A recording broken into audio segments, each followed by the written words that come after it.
उस परमात्मा के लिए जीवन में दो चीज उतार लो, बस काम हो गया। प्रार्थना, अंतर करण से की गई प्रार्थना, विनती उस सतगुरु के लिए, उस परम सत्य के लिए, उस परम परमात्मा के लिए सच्चे मन से की गई प्रार्थना, आपकी सुनवाई अवश्य होती है, आपका जीवन धन्य हो जाता है, संसार के कष्टों से निवारण अवश्य मिल जाता है, क्योंकि आपने सच्चे मन से, सच्चे ध्यान से, सच्ची लगन से की गई प्रार्थना हर समय स्वीकारी जाती है। क्योंकि यही भेद जगत में, यही भेद मिथ्या कहा है, यही भेद ज्ञान करावे, यही सक्षमता लाए। क्योंकि आपका विश्वास, आपका भरोसा, आपकी लगन, आपकी पुकार उस परमात्मा के कानों तक अवश्य पहुंच जाती है, क्योंकि आपने पूर्ण रूप से, पूर्ण तरीके से, पूर्ण ध्यान से उस परमात्मा से प्रार्थना की। प्रार्थना का मतलब है अंतःकरण से पुकार, अंतः ध्यान से उस परम शक्ति का स्मरण। चलते फिरते उठने बैठने मात्र कहने से तात्पर्य नहीं है, क्योंकि हमने चाहे एक शब्द क्यों न पुकारे, उस परमात्मा के लिए जरूरी नहीं कि हम एक पेज की प्रार्थना उस परमात्मा से करें, जरूरी नहीं कि 2 घंटे की प्रार्थना उस परमात्मा से करें। जरूरी है कि वास्तविक हमें उस परमात्मा की आवश्यकता है। जरूरी यह है कि वास्तविक हमें उस परम शक्ति परमात्मा से क्या कहने की आवश्यकता है। जरूरी ये है कि हम वास्तविक संसार में परेशान हैं, उस परेशानी को कहना किस तरीके से, किस ढंग के, किस विधि से हम उससे कह रहे हैं। विधि पूर्ण विधवत भई विध न जाने सोई। मन हमारा किस रूप में, किस आत्म प्रार्थना से,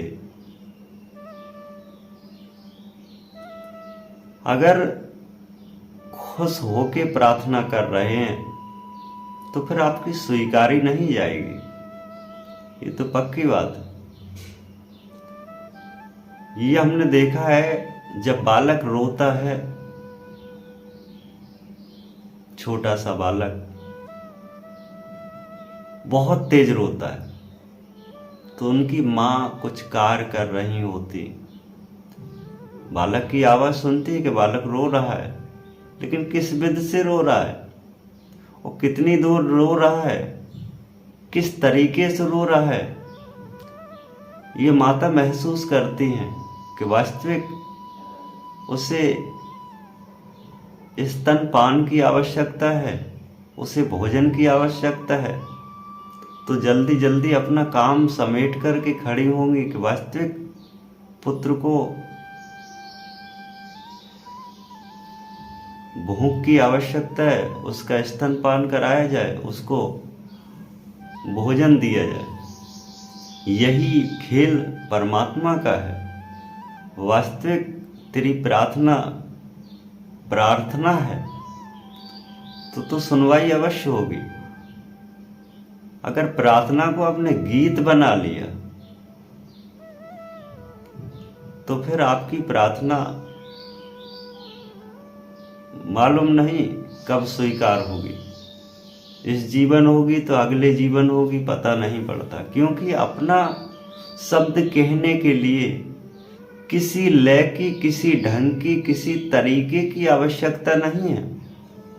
बस एक कहने की आवश्यकता है कि हम किस मन से उस परमात्मा से कह रहे हैं, पुकार करते हैं।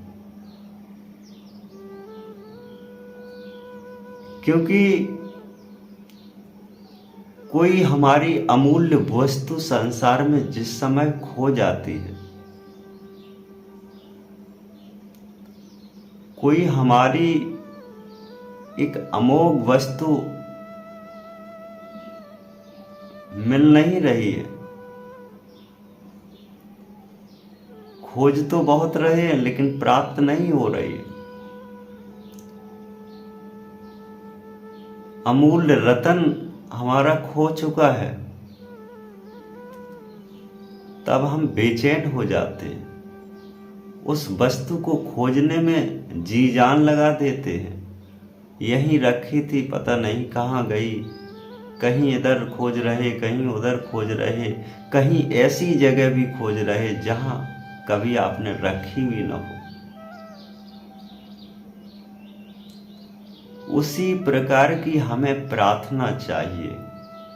जरूरी नहीं कि सुबह शाम करें, जरूरी नहीं कि नित्य करें, लेकिन जरूरी ये है कि वो प्रार्थना उस परमात्मा से तब करें कि वास्तविक हमारी अमूल्य वस्तु कब खोई है, जब सुनवाई होती है। दूजा, आत्मविश्वास कहें, प्रार्थना का तो यही नियम है कि हम जब जरूरत हो तभी करें, नित्य उठ सुबह शाम करें, जिस प्रकार जिस विधि से आपको आवश्यकता हो उस तरीके से करें, क्योंकि आपकी सुनवाई अवश्य होगी। लेकिन आत्मविश्वास धैर्य करावे, धैर्य पूर्ण रूप से जाए, परम शक्ति सत्ता बिना परम विधि परमात्मा को पाए। हमारा विश्वास कहता है कि हमारा प्रभु संसार में है। हमारा विश्वास कहता है कि हमारा गुरु संसार में है। हमारा विश्वास कहता है कि हमारा सतगुरु हमारे साथ में रहता है। विश्वास जब तक अंतःकरण में नहीं ठहराएंगे, वास्तविक सत्य को नहीं प्राप्त करेंगे, तब तक हमें वो चीज भी, वो वस्तु भी, वो सद्बुद्धि सत्य ज्ञान हासिल नहीं हो सकता है। क्योंकि विश्वास मन के उथले गहरे गोता मार, परम सत्य मिल जाएगा जिन खोजे बेहाल। परमात्मा को पाने के लिए हमें वास्तविक वो विश्वास की आवश्यकता है कि वास्तविक है। क्योंकि जिन खोजा उन पाइया, गहरे गोता मार, शब्द भेदी शब्द से खोजे, विश्वास ही खोजे पूर्ण भरोसे पाए। एक ज्ञानी खोजता है ज्ञान से, विज्ञान खोजता है प्रैक्टिकल से, और विश्वासी खोजता है प्रेम से। क्योंकि हमने उस संसार में उस परमात्मा से प्रेम किया है। हमें पूर्ण आभास है, पूर्ण अनुभव है, पूर्ण भरोसा है कि वास्तविक संसार में हमें परमात्मा मिल जाएगा। ऐसा विश्वास रखो कि मेरे नित्य साथ है। ऐसा भरोसा रखो कि हमारे पास विराजा है। अगर यही सद्बुद्धि सत्य ज्ञान जिस समय भक्ति में आपने उतार लिया, तो बस परमात्मा वास्तविक आपके साथ है और हमेशा रहेगा। यही सत्य विचार संतों के अपने जीवन पर उतारिए, जो आपका जीवन वो परम सत्य, परम ज्ञान, परम विश्वास की तरफ जाएगा। आपको सत्संग और सद्बुद्धि हमेशा मिलती रहे, यही हमारे विचार आपके जीवन पर उतारते हैं। आपका कल्याण अवश्य होगा। सत्य गुरुदेव।